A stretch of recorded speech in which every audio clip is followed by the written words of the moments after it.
You've been married for a decade, and there's now a rut where things aren't changing for the better. You've picked up a few bad habits over the years that are now becoming unwieldy according to most standards. You've become more controlling, but your partner has let this one slide because he figures this is simply a part of the aging process. You've blown the family nest egg several times during the marriage, but your partner says at least his inheritance is bringing in some money now. Then there's the habit of your wandering eyes when a handsome young man passes by.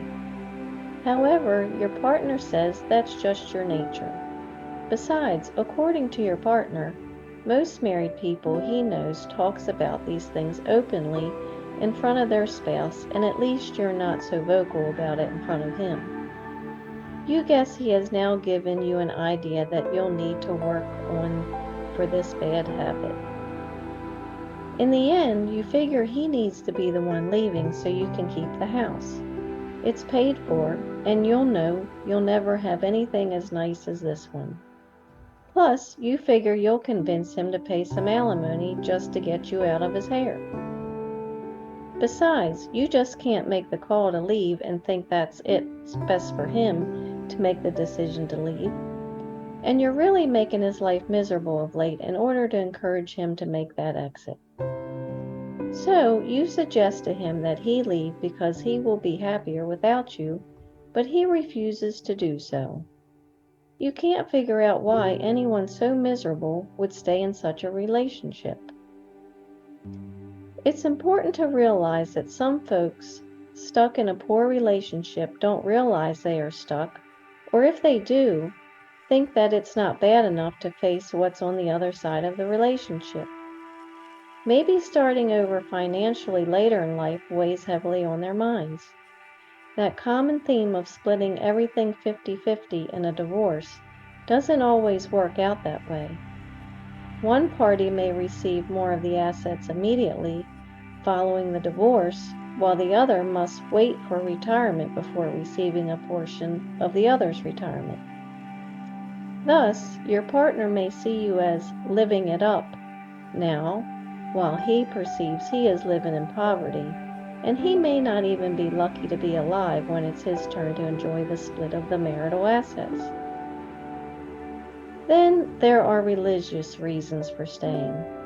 Despite one party not living true to the marital contract, the other believes they must keep their marital promise because it was a promise that was personally made to God. Next, there are family values, how we were brought up, that may enter into play. The partner may have come from a family whose members are not quitters. The family's history is to thrive on overcoming tough times.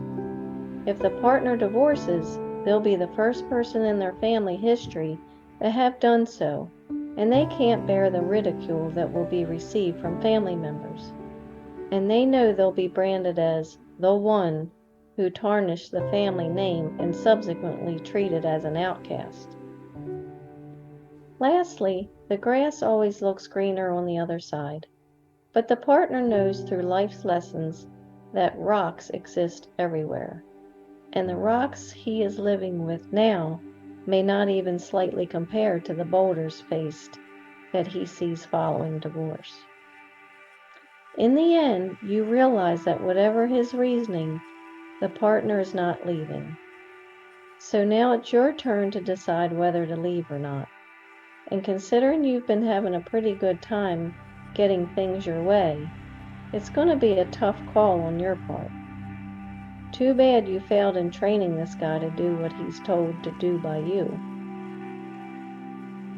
Now, using my Stoic storytelling method, I want a divorce, but my partner won't leave. Should I leave? The fool, with all his other faults, has this also. He is always getting ready to live. Seneca. You want what you don't have, so you scheme and kill to get it. You are jealous of what others have, but you can't get it. So you fight and wage war to take it away from them. Yet you don't want to have what you want because you don't ask God for it. Book of James. I will be giving up the treasures I have now accumulated. I realize that divorce does not split material things evenly, and peace of mind may be lost and quite difficult to regain. The character trait I improved was rationalization by now seeing a situation as viewed differently by each party. Thank you for sharing your mind with me. For your continued success, hear my secret. When someone attempts to make you decide, ignore their request as your patience is tried. Now relax, control your mind, and be as you wish to seem, empowered. Remember, it's the situation keeping my connection with Him. I'm Lori Stith, the Stoicess, your Christian life coach, and I believe in you. If you like what you mentally now see, join my website to learn and think like me at stoicmatchmaker.com.